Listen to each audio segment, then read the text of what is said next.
Last week, Margarita Crispin, a female officer working on the border, was sentenced to 20 years in prison for taking $5 million in bribes for allowing vehicles with marijuana to come through her point of entry.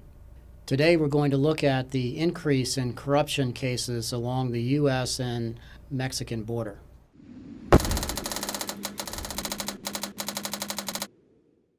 In the last 5 years, nearly 80 U.S. Border Patrol and Customs and Border Protection officers have been arrested for corruption. The uptick in the arrests along the border are in parallel to the enhanced physical security measures that have been put into place with the laser focus on border security efforts. For example, walls and fences have been built along the border, along with unmanned surveillance vehicles such as drones. On the technology front, very sophisticated license plate readers which can very quickly identify cartel suspects or stolen automobiles, as well as the enhanced SIGINT capability, which is the intercept of text messages, cellular telephone calls, and email between cartel suspects in Mexico and the United States.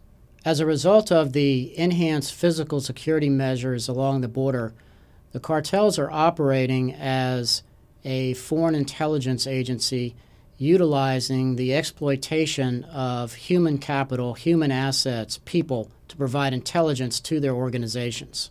From an exploitation perspective, cartels are utilizing the principle of MICE. The M in MICE stands for money.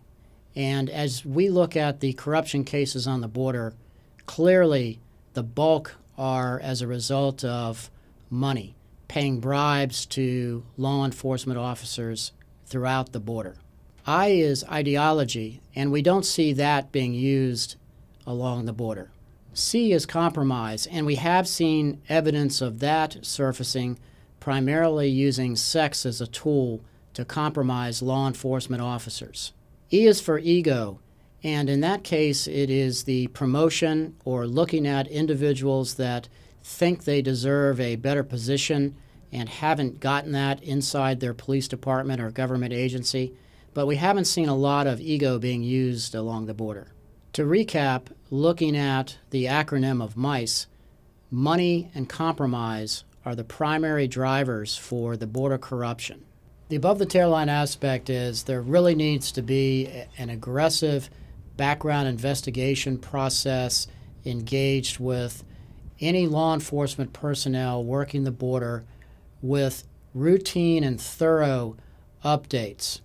The polygraph can also play an important part here with a line of questioning focusing on finances, extravagant lifestyle, multiple vacations, as well as other kinds of suitability issues that could surface. The use of an updated background investigation process combined with the polygraph can be used to help stem the tide of corruption that appears to be increasing along the border.